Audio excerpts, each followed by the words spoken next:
오늘부터 배울 말씀에는 특별한 부르심 가운데 세워진 12명의 제자들을 파송하는 장면이 기록되어 있습니다. 오늘 배우게 될 마태복음 10장 5절에서부터 마지막 38절의 말씀에서는 예수님이 세우시고 파송한 12명의 제자들을 향하여 그들에게 어떻게 해야 예수님이 맡겨주신 사명을 주의 뜻대로 잘 감당할 수 있는지에 대해서 알려주시는 내용들이 나와 있습니다. 예수님은 제자들을 부르신 것으로 끝나지 않고 그들에게 구체적으로 어떠한 방법과 태도로 주의 일을 감당해야 하며 어떠한 내용을 가지고 주님의 말씀을 증거하고 전파해야 하는지를 세세히 알려주십니다. 그분의 말씀과 뜻을 세세하게 가르쳐 주시고 어떻게 주의 일을 감당해야 하는지를 알려주시는 예수님의 모습을 통해서 예수님은 우리에게 구원의 은혜를 베푸시고 우리를 제자로 삼아주시는 것만으로 그분의 일을 다했다고 여기지 않으시고 우리가 제자로서 어떻게 해야 바른 신앙생활 가운데 살아갈 수 있는지의 문제까지도 깊은 관심을 가지고 계시는 분이라는 사실을 배울 수 있습니다. 즉 우리의 구세주가 되시는 예수님은 우리에게 구원의 은혜를 베풀어 주신 다음 그 다음부터 너희가 알아서 해라 이렇게 방임하시는 분이 아니라 구원의 은혜의 삶도 은혜로 지도하여 주시고 사랑으로 이끌어 주시는 매우 신실하신 분이라는 사실을 배울 수 있습니다. 그러므로 이렇게 신실한 예수님이 우리에게 명하신 모든 말씀들은 결코 우리에게 해가 되거나 나쁜 것이 하나도 없음을 알아야 합니다. 오히려 우리에게 큰 도움과 선한 영향력을 주는 말씀이고 결국 우리를 영적으로 더욱 성숙하게 만들고 영적으로 우리를 살리는 생명의 말씀이 된다는 사실을 우리는 기억해야 합니다. 우리는 오늘 파송받게 되는 제자들을 향해 예수님이 명하여 알려주신 말씀들을 통해서 이 말씀 속에 담긴 의미와 이 말씀들이 저와 여러분에게 주는 교훈은 무엇인지에 대해서 알아보는 시간을 가져보도록 하겠습니다. 첫 번째로 이스라엘 집에 잃어버린 양에게로 가라는 말씀 속에 담긴 의미에 대해서 살펴보겠습니다. 본문 5절과 6절을 보시기 바랍니다. 예수께서 이 12를 내보내시며 명하여 이르시되 이방인의 길로도 가지 말고 사마리아인의 고을에도 들어가지 말고 오히려 이스라엘 집에 잃어버린 양에게로 가라. 이 말씀은 예수님이 제자들을 파송하실 때 그들의 사역의 우선 대상이 누구인지를 알려주시는 내용입니다. 여기서 보면 이방인의 길이나 사마리아의 고을로 들어가지 말고 이스라엘 집으로 가라고 나와 있는데 이는 12 사도들의 사역의 우선 대상이 이스라엘 민족과 백성임을 기억하라는 것입니다. 이방인이나 사마리아인들은 처음부터 하나님을 알지 못하거나 믿지 않는 대상을 가리키는 것이고 이스라엘 집은 이미 하나님을 알고 있고 믿고 있는 대상을 가리키는 것입니다. 이 말씀에서 오해하지 말아야 할 것은 예수님이 하나님을 믿지 않는 다른 나라와 민족의 백성들에게 복음을 전하지 말라는 것이 아닙니다. 이스라엘 백성들을 우대하시는 말씀이 아니라는 것입니다. 우리가 사도행전에 보면 복음이 이방 민족들에게 전파되어지는 모습을 발견할 수 있고 신약 성경 말씀을 보면 대부분 이방 나라 가운데 세워진 교회와 성도들을 대상으로 기록되었다는 사실을 알 수 있습니다. 결과적으로 하나님이 정하신 때가 되면 복음을 비롯해 하나님의 말씀은 하나님을 알지도 못하고 믿지도 않은 이방 민족과 백성들 가운데 증거되어지고 전파되어질 것입니다. 그러나 이를 위해서는 먼저 하나님을 알고 있고 믿고 있는 이스라엘 백성들이 예수님께로 돌아와야 했습니다. 신약 성경에서 제일 먼저 세워진 초대교회는 예루살렘 교회였습니다. 예루살렘 교회는 이스라엘 민족인 유대인들을 중심으로 세워진 교회였습니다. 유대인 중심의 예루살렘 교회가 세워진 다음 예루살렘 교회를 중심으로 하여 다시 이방 민족과 나라에 복음이 증거되어지게 되는 과정이 사도행전에 나와 있습니다. 즉 예수님은 예루살렘 교회의 성도가 되어질 이스라엘 백성들을 먼저 불러 모으시고 예루살렘 교회를 든든히 세우신 다음 다른 이방 나라와 민족에게 복음을 증거하려는 뜻과 계획을 가지고 계셨던 것입니다. 오늘날 이 말씀을 우리에게 적용해 보면 이미 세워진 교회가 먼저 건강하고 든든한 믿음의 공동체로 세워져야 복음을 증거하고 선교하는 일을 잘 감당할 수 있다는 것입니다. 먼저 부름받은 교회가 내부적으로 하나가 되지 못하면 외부적으로 감당해야 할 주의 일을 온전히 감당할 수 없다는 것입니다. 우리가 살아가는 이 땅에서도 큰 일을 하려면 먼저 집안 단속부터 잘해야 한다는 교훈이 있습니다. 자신의 집안을 잘 다스리지 못한 사람은 밖에 큰 일도 잘 감당할 수 없는 사람이라고 여깁니다. 마찬가지입니다. 주의 일을 감당함에 있어서 교회와 성도는 먼저 집안을 잘 단속해야 합니다. 교회가 집안을 먼저 단속하라는 것은 교회 안에 속한 성도들을 말씀으로 잘 양육하고 가르치는 일을 먼저 잘 감당해야 한다는 것입니다. 우리 교회 안에 속한 성도들이 먼저 믿음으로 성숙해야 다른 하나님의 일도 잘 감당할 수 있는 것입니다. 교회 안에는 분란과 갈등이 가득하고 성도들이 성숙하지 못하여 여러 문제를 일으킨 상태에 있는데 교회가 외부적으로 주의 일을 바쁘게 감당한다고 주장한다면 그것은 잘못된 일일 것입니다. 먼저 교회 안에 있는 분란과 갈등을 봉합하고 성도들이 믿음으로 하나가 되고 바른 믿음으로 성숙하게 세워지는 일이 먼저 선행되어져야 교회 외부의 일들, 여러 주의 일들을 잘 감당할 수 있습니다. 오늘날 많은 교회들이 이러한 성경적 원리를 무시하고 교회의 이미지와 목회자의 업적을 자랑하기 위해서 무리하게 여러 선교 사역을 벌이는 경우들이 있습니다. 처음에는 겉으로 보이는 교회, 여러 성과들 때문에 교회가 열정이 넘치는 것 같고 부흥되는 것 같은 효과를 내지만 시간이 지나면 지날수록 교회 안에 봉합되지 못한 여러 문제들이 골마 터지는 경우들이 발생합니다. 겉으로 보기에는 많은 주의 일을 감당하는 교회처럼 보였는데 그 안을 들여다보면 서로의 갈등과 다툼의 골이 너무나 깊어지고 분단과 파벌이 생겨있는 교회들이 제법 많이 존재합니다. 완전하게 하나가 되어 모든 문제를 다 해결하고 완전한 하나님의 일꾼이 세워진 다음 주의 일을 감당하라는 말이 아닙니다. 세상에는 완벽한 교회, 완벽한 성도는 아무도 없습니다. 그러나 최소한 교회가 제일 먼저 감당해야 할 우선순위는 잊지 말자는 것입니다. 교회가 제일 먼저 감당해야 할 일은 맡겨진 성도들을 말씀과 믿음으로 바르게 양육하는 일입니다. 이러한 차원에서 이스라엘의 집에 잃어버린 양에게로 가라는 말씀 속에 담긴 의미는 먼저 교회가 내부적으로 바로 서야 한다는 의미, 먼저 부름받은 성도가 바르게 양육되어지고 성숙하게 세워져야 한다는 교훈으로 받아들일 수 있는 것입니다. 다른 누군가가 아니라 바로 여기에 계신 성김의 교회 모든 성도님들이 하나님 앞에 먼저 바른 믿음과 신앙으로 바로 설 수 있기를 기도합니다. 두 번째로 전파하여 말하되 천국이 가까이 왔다라는 말씀 속에 담긴 의미에 대해서 살펴보겠습니다. 본문 7절을 보시기 바랍니다. 가면서 전파하여 말하되 천국이 가까이 왔다 하고 7절 말씀은 파송받은 제자들이 증거하고 전파할 말씀의 내용에 대해서 알려주는 말씀입니다. 여기서 보면 제자들에게 천국이 가까이 왔음을 전파하라고 말씀하십니다. 여기서 천국은 우리가 죽어서 가는 곳 혹은 인류의 종말에 가게 되는 천국을 의미하는 것이 아니라 하나님의 약속하신 메시아를 통해 이루어질 천국을 의미하는 것입니다.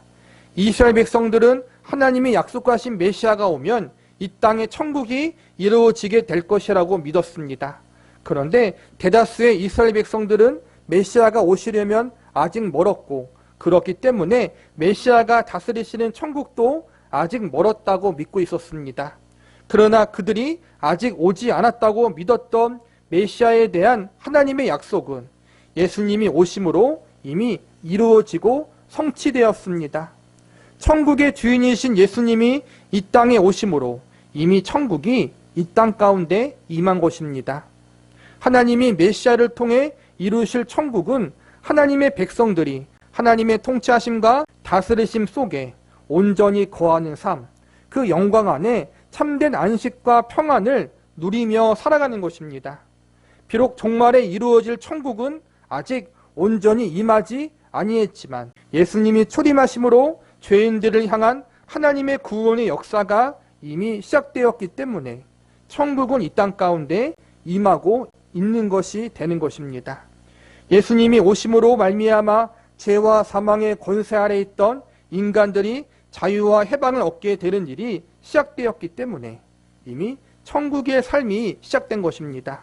그런데 이렇게 이미 시작된 천국의 삶을 누리기 위해서 가장 중요한 조건이 필요합니다. 그것은 바로 예수님을 영접하는 것입니다. 예수님을 자신들의 구세주로 믿어야만 죄인들이 죄와 사망의 권세로부터 해방되고 그들의 죄를 용서받을 수 있습니다. 하나님의 자녀와 백성이 될 수 있는 것입니다. 오로지 예수님으로 말미암아 죄를 용서받고 하나님의 백성과 자녀가 된 자만이 하나님의 통치와 다스리심 속에 참된 안식과 평안을 누리는 천국의 삶을 살 수 있고 마지막 날에 영원한 하늘나라인 천국에 들어갈 수 있습니다. 이스라엘 백성들이 그토록 원하고 기다린 메시아는 예수님이시고 예수님은 지금 그들 곁에 오셔서 예수님으로 말미암은 죄 용서함의 역사, 구원의 역사, 하나님의 통치와 다스리심의 역사가 이 땅 가운데 이루어지고 있었습니다.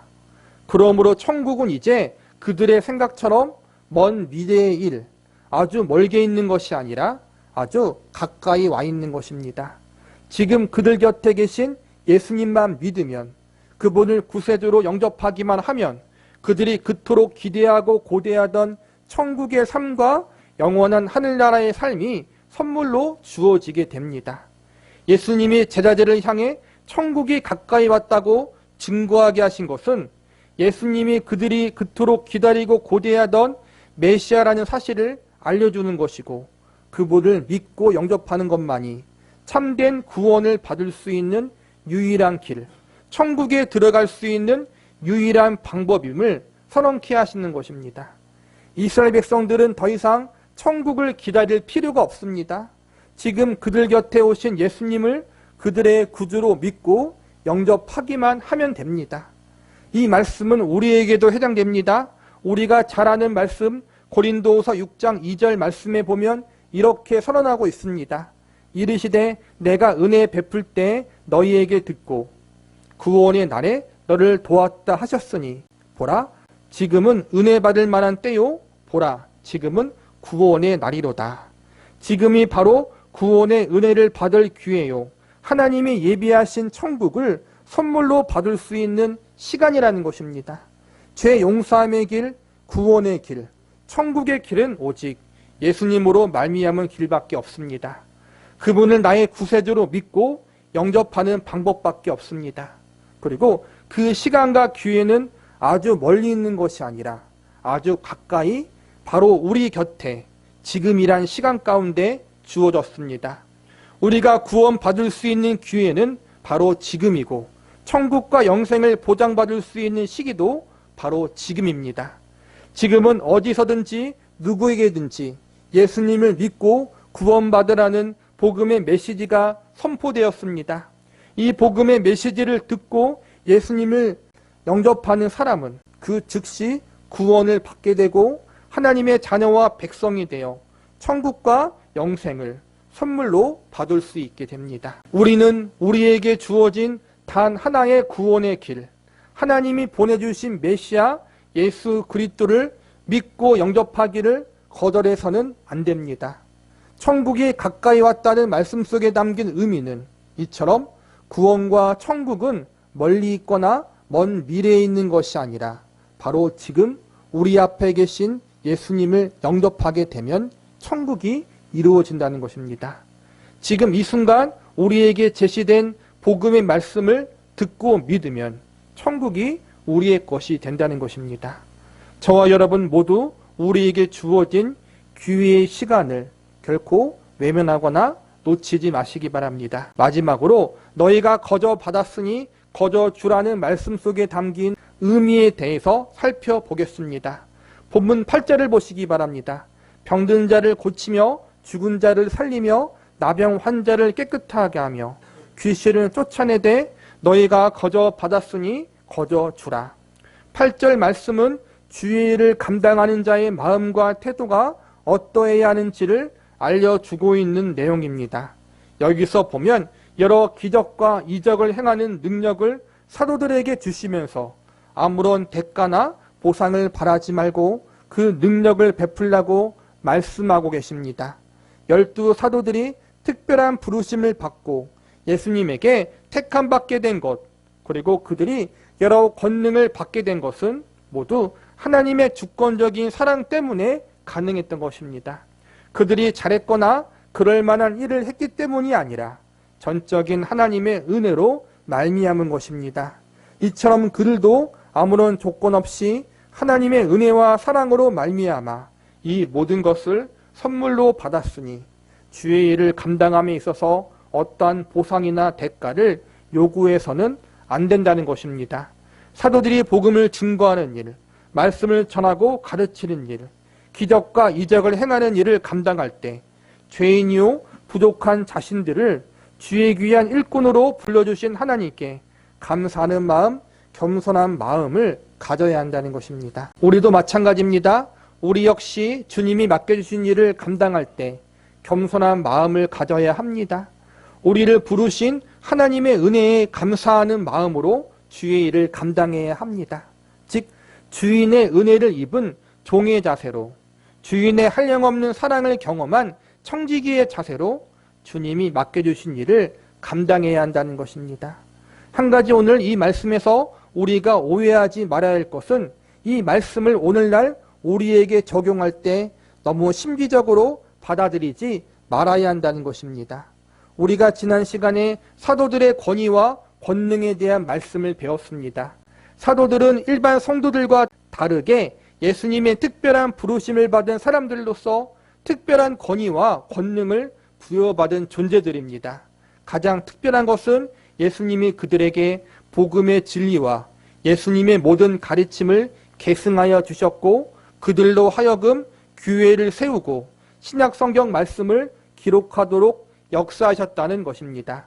우리는 초대교회 시절을 너무 완벽한 교회처럼 생각하지만 사실 성경에 보면 초대교회 시절에도 교회 안에 많은 문제들이 있었음을 발견합니다. 신비주의와 율법주의에 빠져서 혼란스러워했던 교회도 있었고 거짓 선지자나 선생들에 의해 미혹된 성도들도 많이 있었습니다.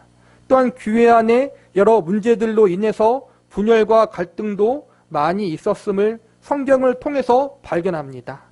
교회라는 신앙의 공동체도 결국 죄인인 사람이 모여서 이루어진 조직이기 때문에 여러 연약함과 부족함의 문제들이 존재할 수밖에 없었던 것입니다. 이러한 가운데 초대교회가 무너지지 않고 딴 복음의 진리가 왜곡되지 않고 오늘날까지 잘 보존되어 전달되어 질 수 있었던 것은 예수님이 세우신 사도들이 있었기 때문입니다. 예수님께로부터 부여받은 특별한 권위와 권능을 가진 사도들을 통해서 초대교회와 성도들이 여러 위기와 혼란 속에서도 든든히 서갈 수 있도록 하나님이 역사하셨습니다. 그리고 교회와 성도들에게 사도들이 예수님께로부터 이러한 특별한 소명을 부여받았다는 사실을 의심하지 않고 받아들일 수 있는 증거로 사도들에게 기적과 이적을 행할 수 있는 권위와 능력을 일시적으로 허용하여 주신 것입니다. 이처럼 초대교회 당시에는 사도들이 기적과 이적을 행할 수 있도록 하나님이 역사하시고 예수님이 허용하신 것은 예수님의 권한이 사도들에게 위임되어졌다는 사실을 확인시켜주는 증거의 역할을 했습니다.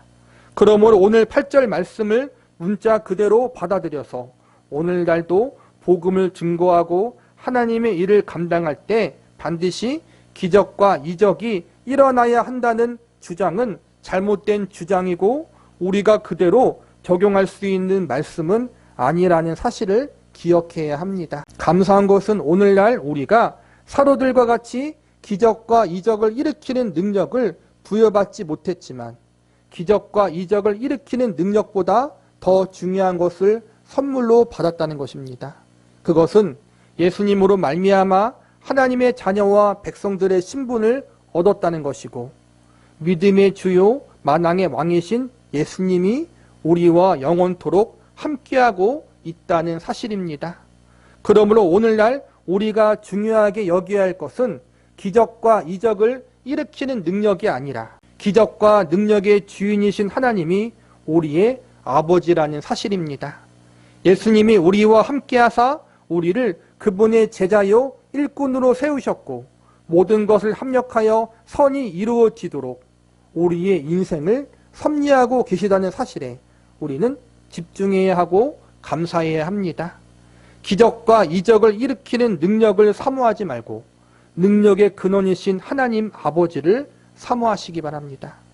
신비해 보이고 위대해 보이는 그 어떠한 체험을 사모하는 것이 아니라 우리의 구주이신 예수님만을 가장 사모하시기 바랍니다.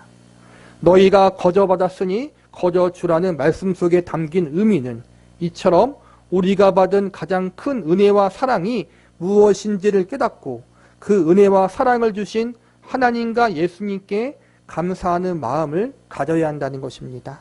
우리는 자격이 없음에도 불구하고 아무런 은하, 공로가 없음에도 불구하고 하나님의 자녀와 백성으로 부름받았고 예수님의 제자요 성도로 택함받았습니다. 이러한 은혜와 사랑을 받은 우리들은 내가 다른 이들보다 배운 것과 가진 것이 많고 재능과 능력이 다른 사람들보다 조금 더 뛰어나다고 해서 교만한 마음을 가져서는 안 됩니다. 우리가 다른 사람들보다 더 많이 경험하고 더 많은 것을 가지고 있다면 그것은 모두 하나님의 우리에게 주의 일을 감당하라고 교회의 덕을 세우라고 잠시 맡겨주신 것들입니다. 나같이 못난 죄인, 나같이 부족한 인간도 주의 일꾼으로 부름받을 수 있다라는 사실을 보여주고 이로 말미암아 모든 영광을 하나님께 돌릴 수 있도록 이 모든 것을 우리에게 잠시 맡겨주신 것입니다. 이 사실을 기억하며 하나님과 예수님 앞에 늘 겸손하고 감사하는 마음을 가지고 주님이 맡겨주신 일들을 잘 감당할 수 있는 저와 여러분이 되시기를 기도합니다.